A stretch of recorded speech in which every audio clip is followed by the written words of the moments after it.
Hi, I'm Chris Colvin. I'm the founder of In the House. We're a community exclusively for in-house attorneys, and our mission is to empower in-house counsel to succeed through education, thought leadership, and peer networking. You can learn more about us at www.inthehouse.org. Welcome to our monthly cybersecurity and privacy webcast.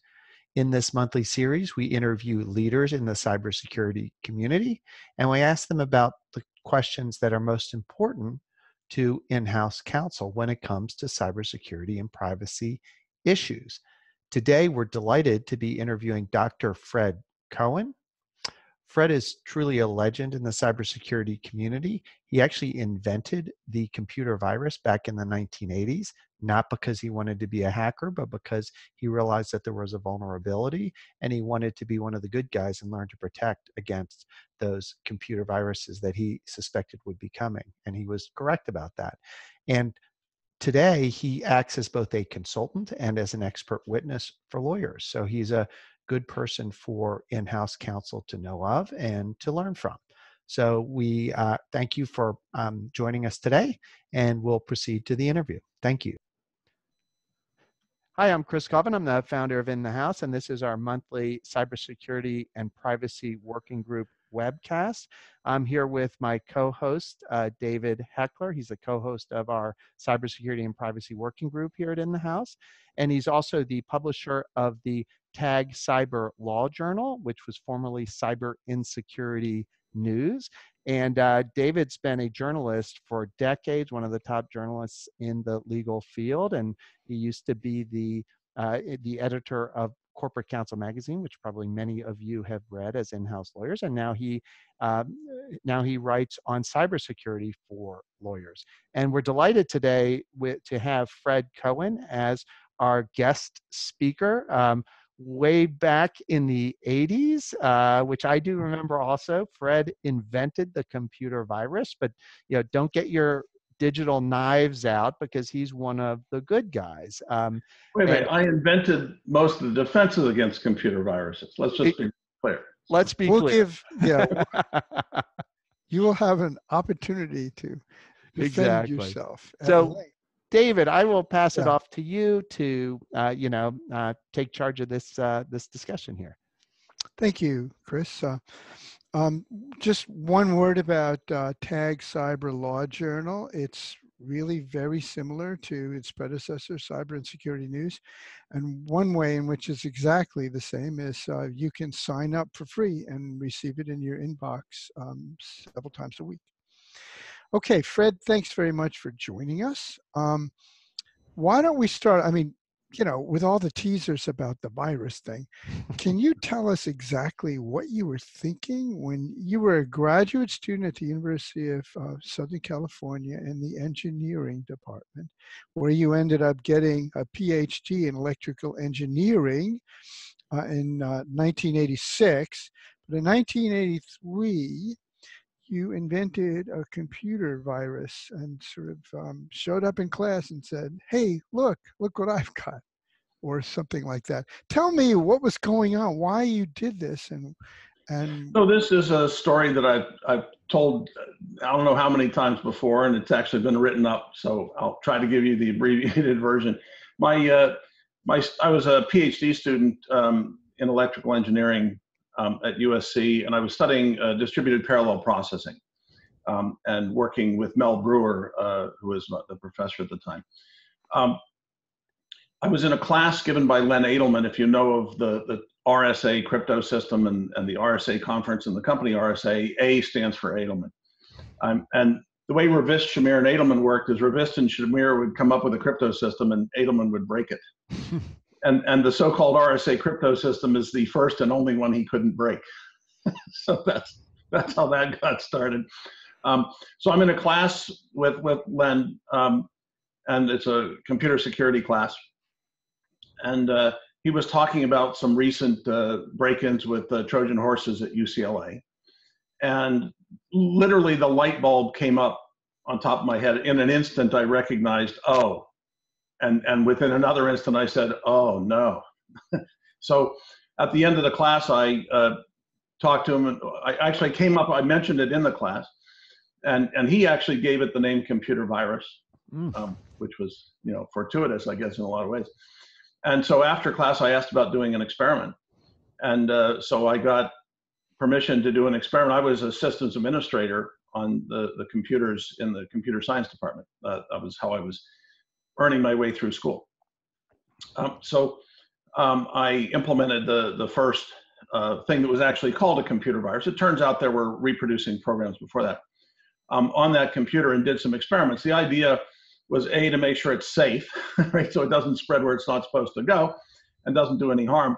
And part two is to figure out how quickly it can spread, because if it couldn't spread very quickly, you know, so what, right? So it's like a very slow infection because the cure rate is fast enough, you never get to an epidemic situation. So it turns out that it spread I think in the shortest time frame was less than a minute.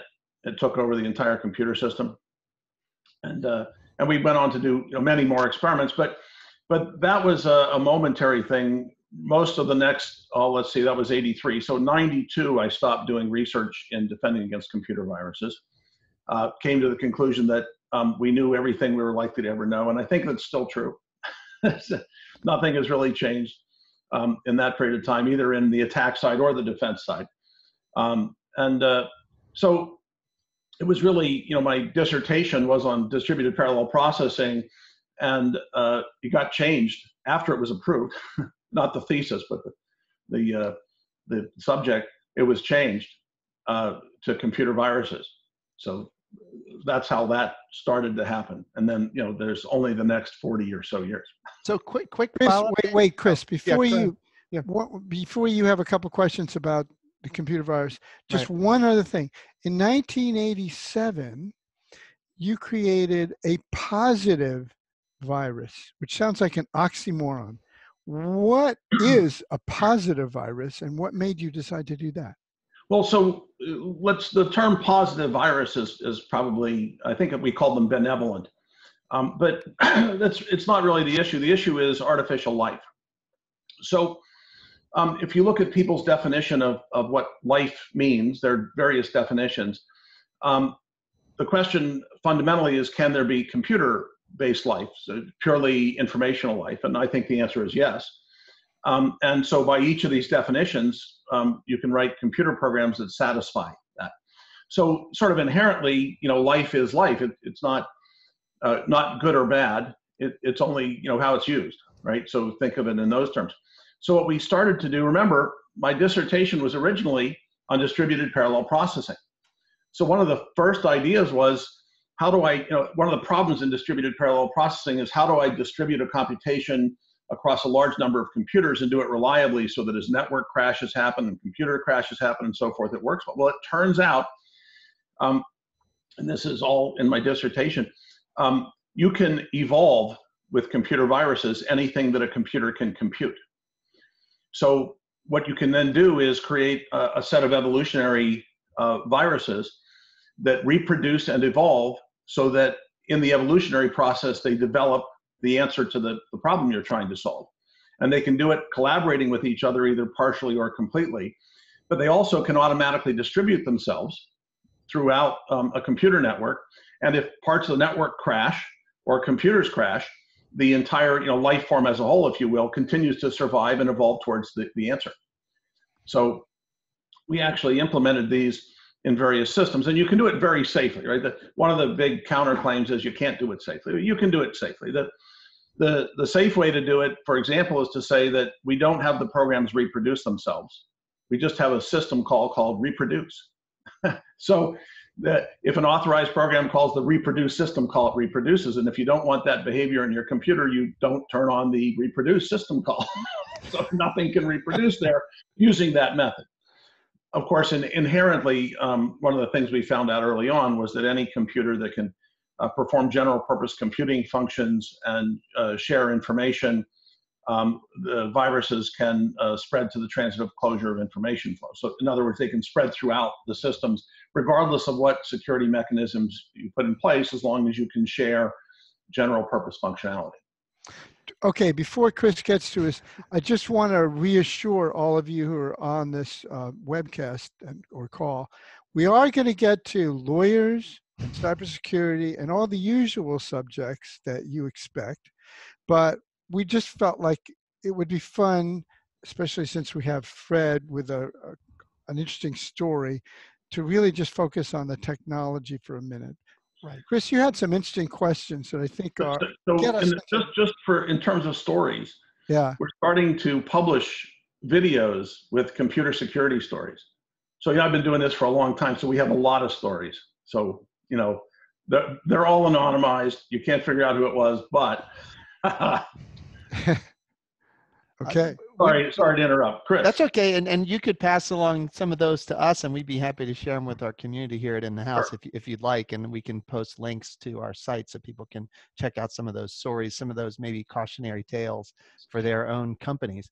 Yeah, I did want to bring it around to the law, and I know that you do expert witness work. I'm going to mute someone who just showed up because they were making some background noise. There we go. And one, I know you do expert witness work, excuse me, with lawyers, and I know you also work with lawyers in other capacities. So one thing that occurred to me as someone who's been a litigator for more than 20 years, does it ever come up in a legal context, the fact that you were the inventor of the virus or the, however you'd like to characterize that? Is that something that is viruses and defenses? right? So that, to me, when I'm thinking as a litigator, I'm thinking, well, that could be great.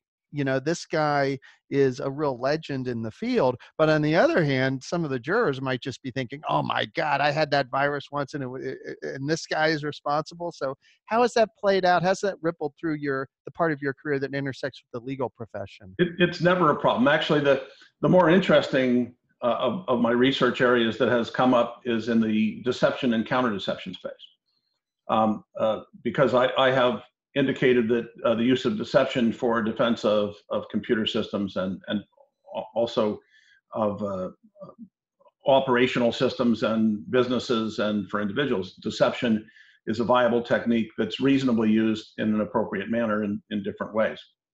So that one came up more than the virus thing.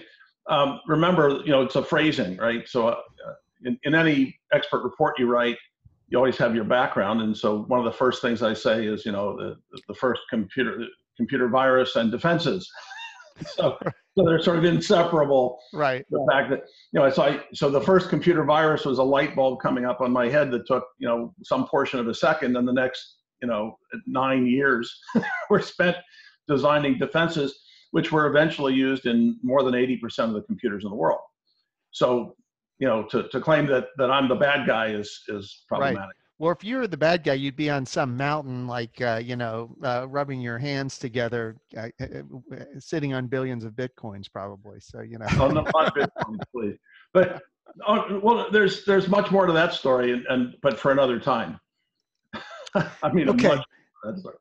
Just to bring you into the legal sphere, I think, I did an interview with you that'll be on the Tag Cyber Law Journal site in maybe a week, maybe less.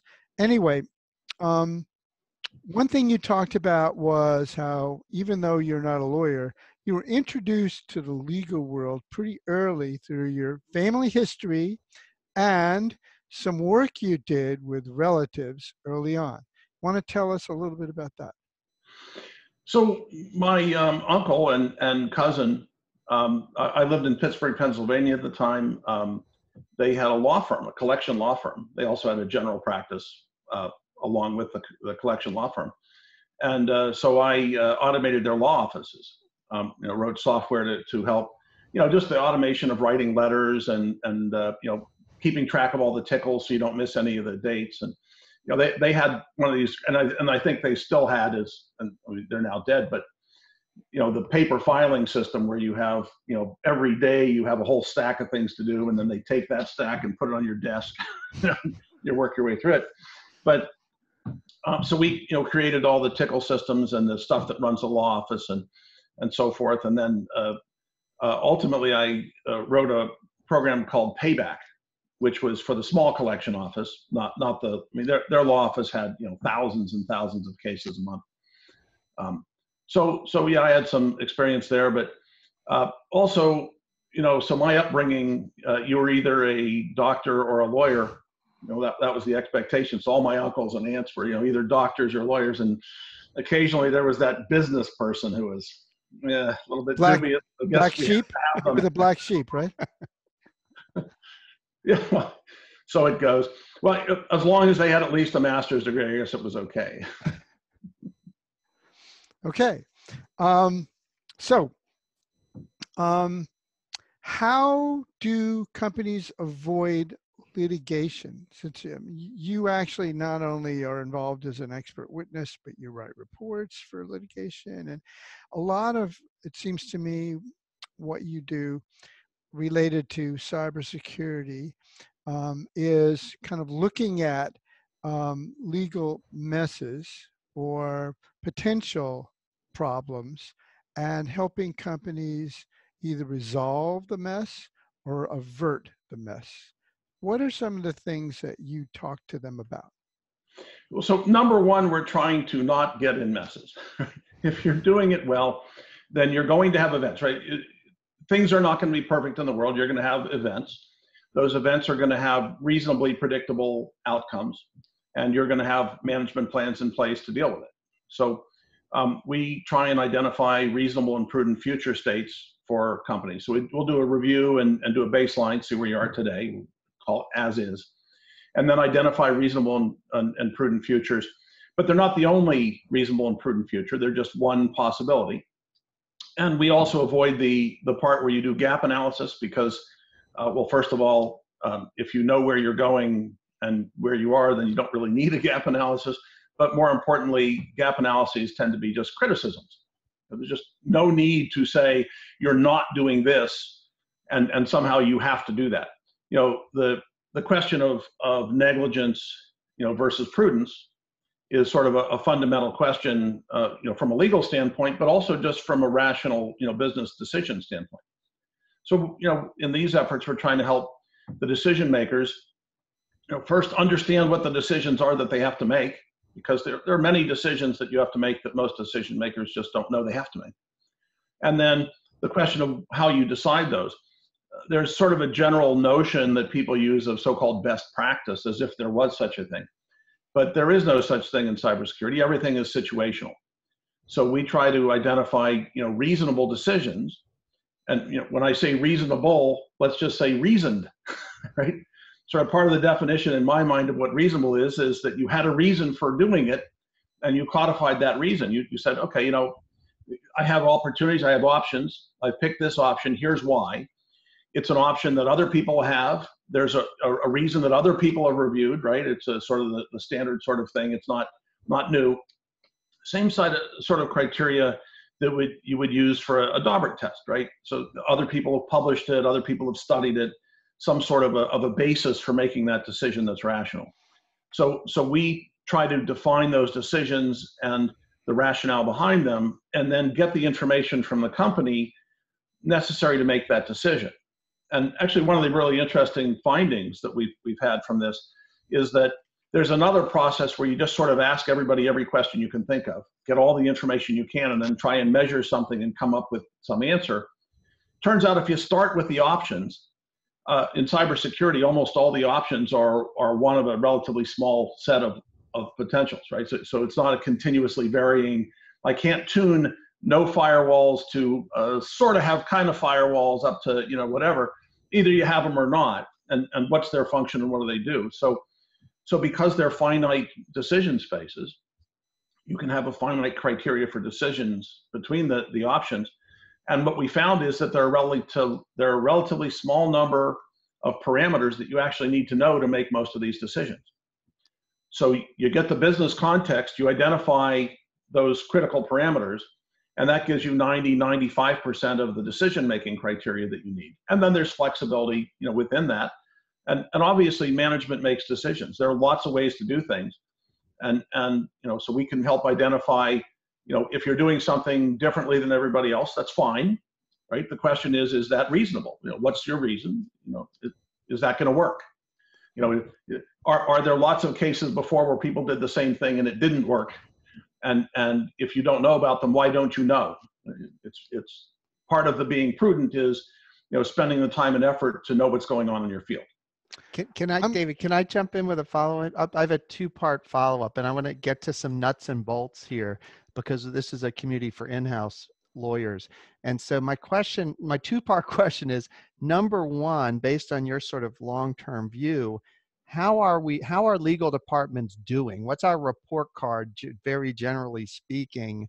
You know, are we getting an F right now on average? Are we getting an A? Or are we somewhere in the middle in terms of whether we're prepared to both avert and deal with legal issues?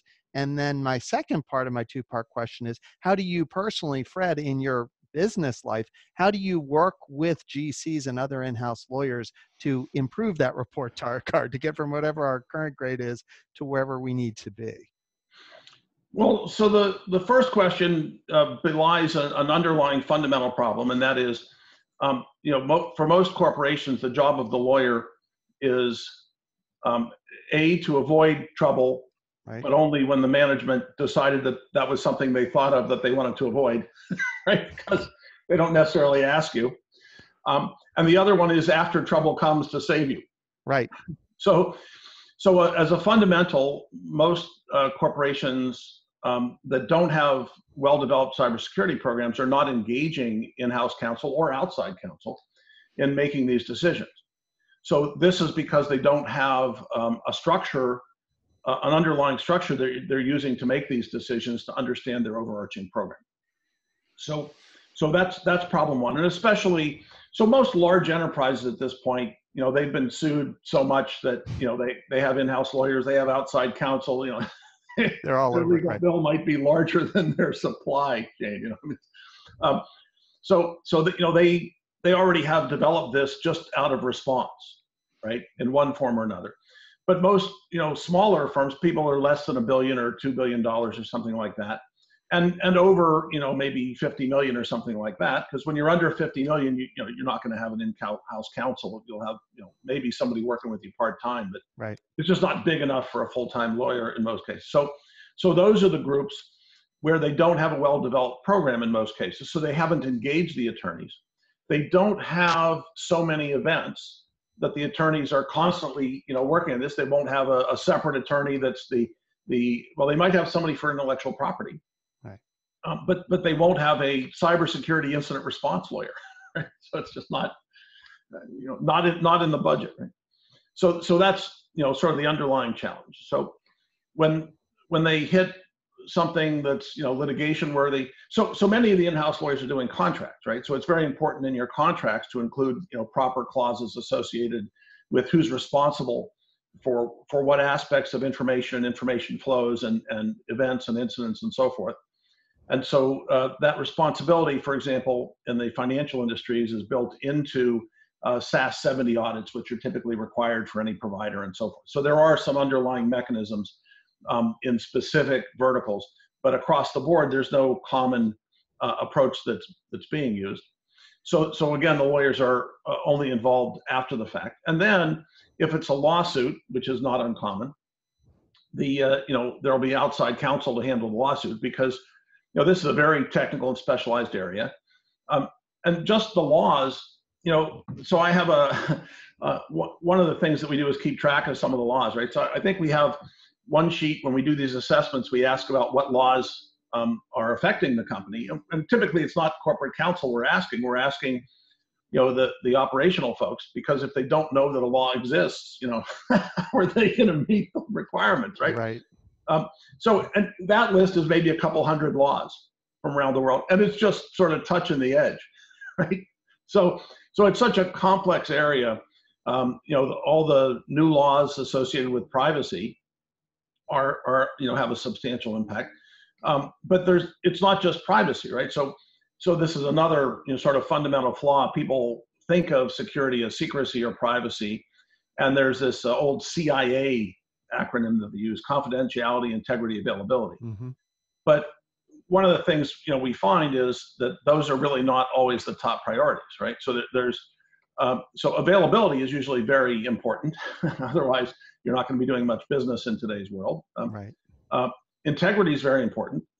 So the confidentiality is often less important, right? So there are certain things you want to keep confidential because of some legal or regulatory or out of necessity, trade secrets and so forth. But most stuff that you do, for example, stuff on your webpage, is not exactly confidential, it's published. So what you want to do is make sure it's not corrupted. So that's an integrity issue. You don't want it to be unavailable for your customers. That's an availability. But there's also use control. Who's supposed to be able to use it? Transparency. How do you know what actually took place, especially in interactions between companies? The ability to understand what they did with your data and where they put it, or how they're doing the analysis and what resources they're using, where they're sending it, right?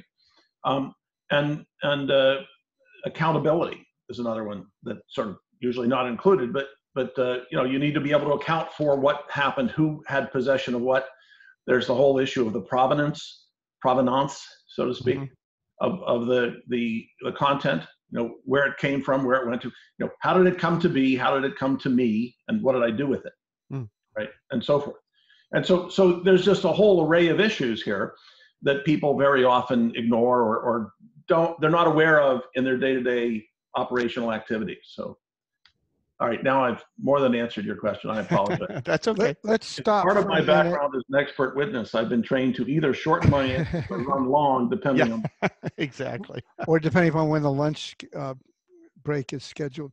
So let's unmute everyone. Yes, I will Give do that. everyone an opportunity to ask a question if they choose. No questions. Is there anyone, and you can reminder, we're recording right now. There's a chat window on the bottom of your screen. Put your cursor there. You can write a question there and we'll read it. Anyone?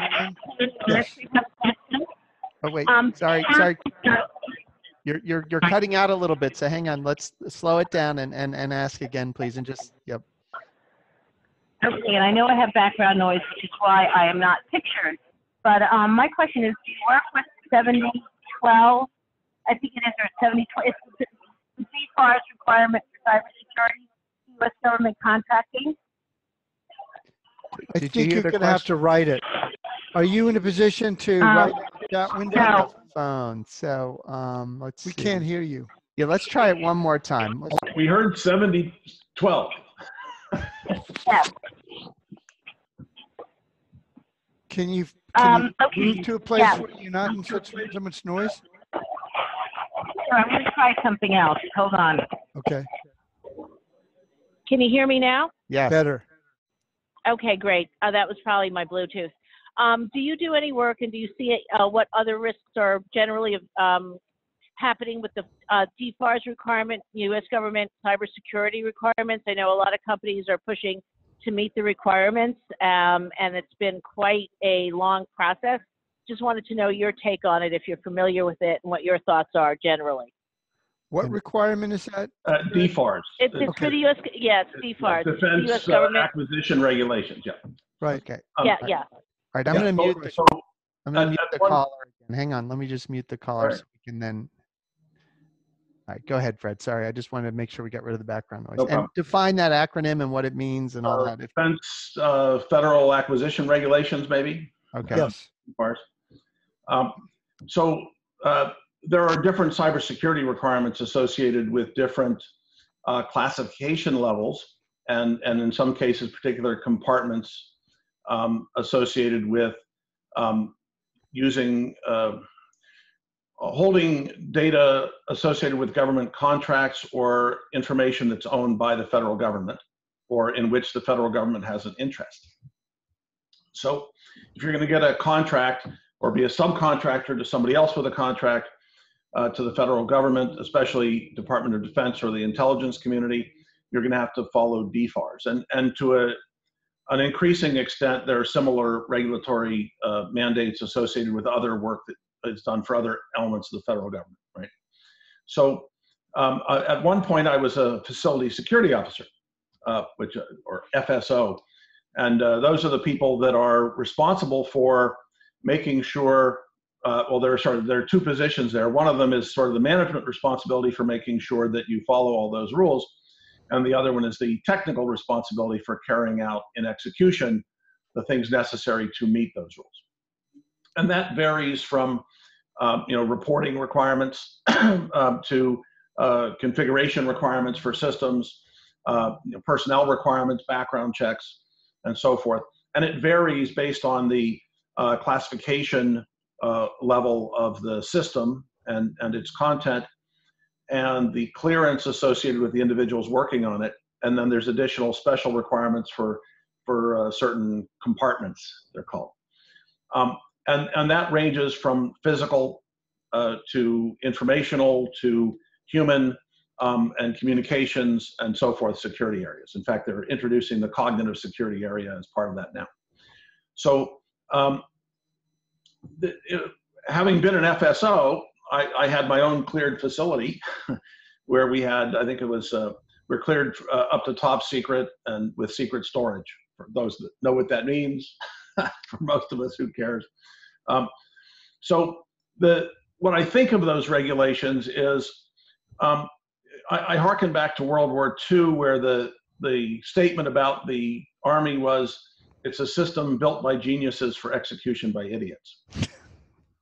Now today, most of the people in the military are, college graduates. They're smart. They have really complex jobs involving all sorts of technology. So those things don't apply anymore. But generally in cybersecurity, the regulations are designed so that you can follow the rules if you get trained how to do what you're supposed to do. So if the rule says, when I'm carrying a document that's classified secret, I have to be a cleared courier and have had taken the training, and that has to be up to date to the so many months old. And it has to be, enclosed in one envelope that marks the classification level, enclosed in another envelope that doesn't mark the classification level. I have to have it in my possession at all times. And I can only deliver it either to another cleared facility that I'm authorized to access, or to a local FBI office. So whatever that rule is, you just have to learn the rule and follow the rule. So what's happening, of course, is they're making more rules. And by the way, no rule ever goes away. So what happens is you have increasingly longer checklists. There's automation to support a lot of the computer settings, for example, and so forth. So I think that as a system to be executed by, thousands, tens of thousands, hundreds of thousands of different people, millions of people, I don't think you can do much better than what they're doing in terms of mandating specific behaviors and so forth. You can make variances, and I have plenty of complaints about them. One of the big complaints is, when Snowden leaked all this information, Snowden was after Manning, right? So when Manning leaked all this information, and then when Snowden leaked all this information, and then when the Russians, one of the things that happens is anything that's classified, if you're not cleared and it's leaked, you can read it. But if you have a security clearance, you're not allowed to read it, even though it's in the public, because it's classified, unless you have a need to know. So what happens then is all the people that were working in the federal government, including people working in the security arena, were not allowed to read the leaked information that the rest of the world had. So there's all sorts of ways that these regulations get afoul of things. Another example is there's a briefing for what's called an SCI clearance. And the briefing for this clearance consists of, among other things, a videotape, which is marked as highly classified, which was probably made in 1960. And that, by the way, you can download from the internet and watch. And that has nothing whatsoever relevant to the modern computing environment. Nevertheless, it's classified and you are required to watch it. So, there are the stupidity aspects of it that are there. It's expensive, time consuming. If you make mistakes, you get in trouble. I worked in one matter where there was a federal judge that was holding executives at a large enterprise in abeyance from their jail sentences because their corporations had not adequately and properly followed these regulations. And I was called in as a member of a team of people that was going to review things and identify what they should do. And the judge's orders were something along the lines of, well, it's going to identify what you should do, but if you don't do what they say, you're going to jail. So good position as an advisor and a consultant to be in, they're going to follow your advice, but apparently not. So at least one of them ended up in jail because they didn't follow our advice.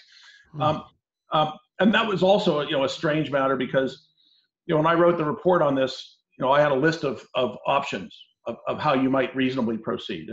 And one of the options was, the larger enterprise could just divest this business, sell it to somebody else, and get out from under this and continue to run the rest of its business. So the executive in charge of that part of the business was opposed to it. And I was working through another contractor. And so they asked the other contractor, they said they really don't want this recommendation. So the other contractor asked me, well, they said they don't want the recommendation. And I said, well, I'm sorry, it's a good recommendation. We're not taking it out. And the guy I was working for was a good guy. He said, all right, we're not going to take it out. All right. So turns out a year and a half later, they divested that business. So, what can you say? You have to call it like you see it, be honest, try to have good rationale behind what you do. But so that might be less insight into DFARS and compliance than insight into other issues. But hopefully it answered your question. Let me ask a follow-up to something you said earlier. You talked about best practices in this area. There really aren't best practices because everything's different. But what about some basic things like having an incident response plan, having an incident response team, practicing with tabletop exercises, having intrusion testing, the kinds of things that the last person we had on, Erez Lieberman, was talking about, the Iran crisis and the kinds of things that companies and their lawyers might want to do to use this crisis to kind of get themselves better positioned for the possibility of, Iranian strikes. Those Right, best so practices? there are two completely different questions you had in there, and it's interesting, and I'm going to split them up. You didn't know there were two questions probably when you asked it. So there's a common behavior in cybersecurity of an incident happens. They weren't giving me the resources I thought I needed to do my job, and I had a list of things I wanted to get done. So when that incident happens and they say, okay, it's sufficient emergency, whatever you say I'm going to do, you do that list of things you wanted to do, even though they may be completely unrelated to the incident. So that's how a lot of stuff gets done in cybersecurity. I won't say the word dishonest. Well, actually, now I've said it. Or disingenuous is maybe a better word. But this is a side effect of not having a program with good advice and a program where you're identifying what's reasonable and prudent and executing on it. And where that's all explained, it's a lack of good communication between, the person in charge of cybersecurity and top management. This is a thing they should be communicating more effectively. So that's sort of part one, that behavioral problem in the field. And I generally advise against it. I find it's ridiculous, but I do understand that that's how a lot of stuff works. And in truth, I get called in, to do assessments or something like that. It's not uncommon that happens after an incident, and they don't tell you about the incident until you show up. You say, oh, by the way, we didn't mention this when we hired you, but now that you have a non-disclosure, you can't talk about the 47 people we just accidentally killed, because our chemical plant, the control system didn't work properly because somebody broke in and turned this thing off, whatever the deal is, right? Of course, I'm not going to reveal those sorts of inside details anyway, certainly not, name customers. But so that sort of answers that second part. So now in terms of the best practice, so you say a tabletop exercise as an example of a best practice. So there are reasonable and prudent practices, and there are circumstances under which a tabletop exercise is a reasonable practice. It's not imprudent, right? It's not necessary. My recollection is I think we have 15 or 20 different awareness methodologies that are available. So you might pick that one as an executive awareness effort. You might mix that with a gaming approach, right? So one of the interesting approaches is you're going to train all the workers by having a game, a scenario game. And the first thing you do is you run the scenario game with executive management, and they make decisions, and you inform them about the consequences of those decisions. They change their decisions. Once they've set their decisions, then you build the rest of the game so that it teaches everybody to make the decisions top management said they want made. Right? So is a tabletop exercise a best practice? It's a practice, right? So is it reasonable? In some cases it is. In some cases it's not. Is it prudent?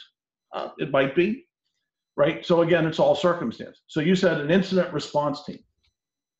I don't have an incident response team. Why would I want one? Do we have incidents?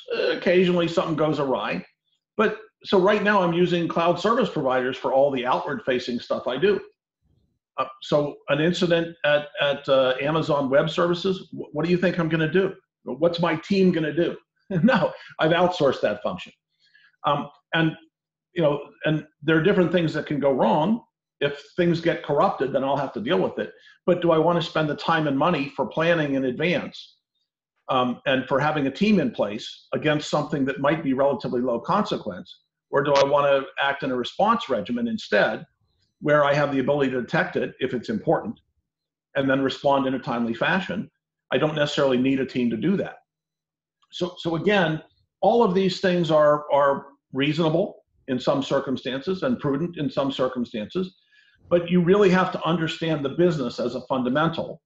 And once you understand the business and how it works and why it works and what are the consequences of different kinds of failure, that's when you start to be able to make decisions, right? So once you understand the business, the next thing is duty to protect. You want to identify by going through the entire hierarchy of the legal structure that you exist in, what duties you have and what duties you don't have. And some of them are externally imposed and some of them are internally imposed. Once you've identified what those duties are, then you can't do your duty until you know what your duty is, right? If you don't know your duty.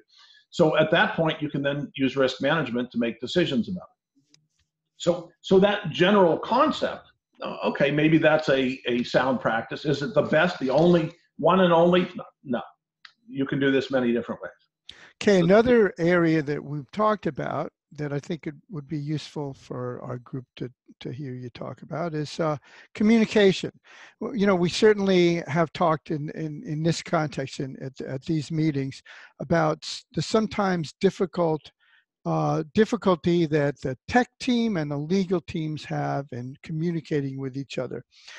You talked about writing reports, advising companies how they can improve internal communication on cybersecurity. And you talked about at a big company, let's use that context, at a big company, who the players are, who should be in on these meetings, how often they should occur, and who should be leading them when they are about cybersecurity. Want to talk about that? So there's a sort of a typical structure that we find reasonable in most large enterprises. And again, it varies, right? So there are some very large enterprises that have almost no computers. There are mining operations, for example, where this probably just doesn't apply at all. But for example, for large multinationals, there's typically going to be a different legal entity in at least many, if not each, different country. And they're going to each have responsibility jurisdictionally to deal with the legal aspects of their jurisdiction. And they're going to have different HR processes because of the different HR requirements and so forth. So we typically then will have at the central organization, the holding company or whatever the common company is on top of this structure, a structure for cybersecurity that's going to match structures throughout the enterprise. And so the central office center will have a chief information security officer or somebody in some similar sort of position, and they're going to be interacting with legal and with HR and with the technology folks. They're going to be interacting with training and awareness programs. They're going to be doing work on policy and standards and procedures and so forth. Intelligence programs, counterintelligence programs, all incident response, incident detection. So they're going to have different specialists that they interact with across their local version of it if it's large enough. And they're going to then be integrated horizontally across the different business units. So that structure is one where the CISO is communicating with the head of legal and the head of HR and the chief information officer and so forth, right? CFO, right? They're gonna have some aspects of the CFO's office involved. So that's an executive level position that's cross-cutting. And so as you go down the hierarchy, this is then going to be matched in the smaller subsidiaries.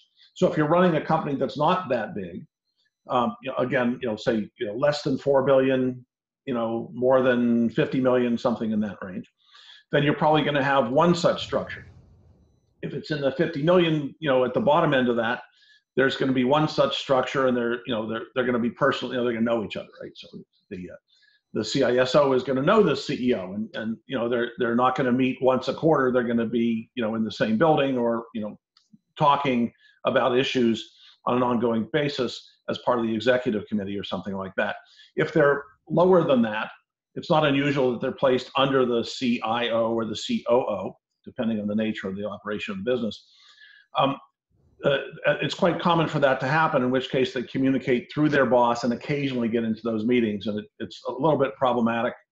But there's another challenge there, and that is you want independence between specification and verification of cybersecurity issues and execution. You can think of it as the same as purchasing and payments, right? You don't want the same person to be able to specify that we're going to buy this much from this company at that price and then be able to write the check because they can rip you off.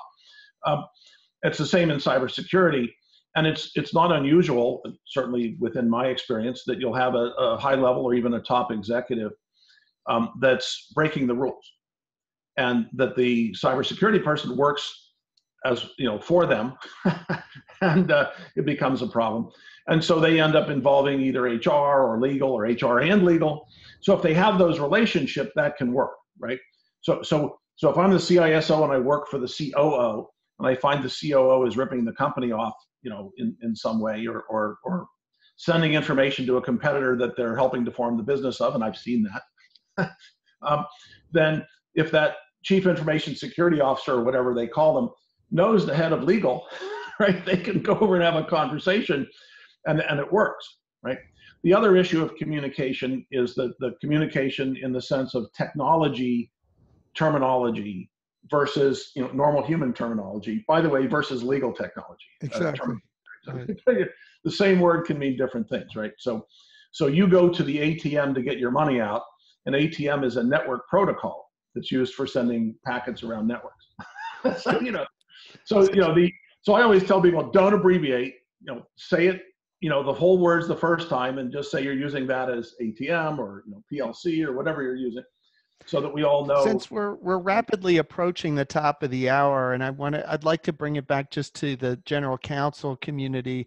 Is there any way, Fred, you could distill down into a handful of things that, say, the top 3 to 5 things that every general counsel should be thinking about? Because the nature of the general counsel position is you're juggling 20, 30 different things, sometimes in a single day. What can GCs do to keep cybersecurity top of mind? And what are the things they should be thinking about as they go through their very busy day? If you could try to distill that down for the folks on the call, that would be amazing. Yeah, I don't do that. And there's a reason. Sorry. People make checklists. Oh, the top 3 things you should do in this. No, yeah. You're in an environment, right? It should be part of the environment that cybersecurity, just like HR functions and financial functions, are part of the environment. So to the extent that you have somebody who's in charge of this function, you should be interacting with them on an ongoing basis. Okay. And when there's a relevant piece of information, and the executive committee should be dealing with the issues, that's when you have those interactions. And to the extent that you feel you don't know enough, then you need to engage other expertise. If you're big enough, you might have a specialist, but there aren't that many specialists. So you probably are using outside counsel for that.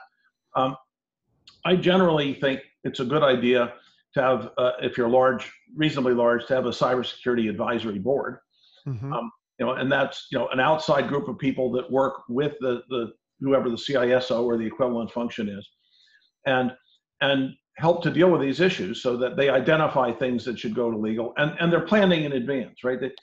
Ultimately, the idea is to have a system in place that works reasonably well all the time and that predicts bad things are going to happen, and we've decided not to try to prevent this because it's too expensive, or we don't actually know if it's going to happen to us, but it happens to others, right? Right. So getting that system in place, the proper expertise. Same in the legal counsel's office. If you're big enough, you should have outside counsel that specializes. When you're going to be doing issues associated with laws in the cybersecurity space, you want to engage outside counsel and outside vendors that have that information, rather than try to know it all and do it all yourself. Sure. Absolutely. Thank you. That's a good place to end, I think. Yeah, absolutely. Thank you very much, Fred. So soon. I know it really, these always fly by. We only have 50 minutes, but that was really, thank you so much. It was fascinating. I was hoping for like a deposition practice where I get, Those are fun too. Careful what you wish for, Fred. Careful what you wish for. Oh, I enjoy it. I think it's an important thing to have practice before you're going to go and do it for the real thing. Absolutely. Yeah. I've done a lot of deposition prep over the course of my career, and it's definitely very important for experts and others. But so thanks everybody. Thank you, David. Thank you, Fred. This was great. I learned a lot. I hope the others on the line did as well. And we will post this recording on our website probably within the next few days. And once the article featuring the interview with Fred and David is posted to Tag Cyber, we will also link to that on the In the House website. I should mention you can always go to In the House at inthehouse.org. And I also, in the chat window, I posted the link to Cyber Insecurity News from Tag Cyber. You can also just Google Cyber Insecurity News. Cyber Insecurity is one word, and you will find David and find the free subscription button. So thanks again, Fred. I'm going to stop the recording, but if anyone wants to hang around and chat, we can do that as well. Thank you.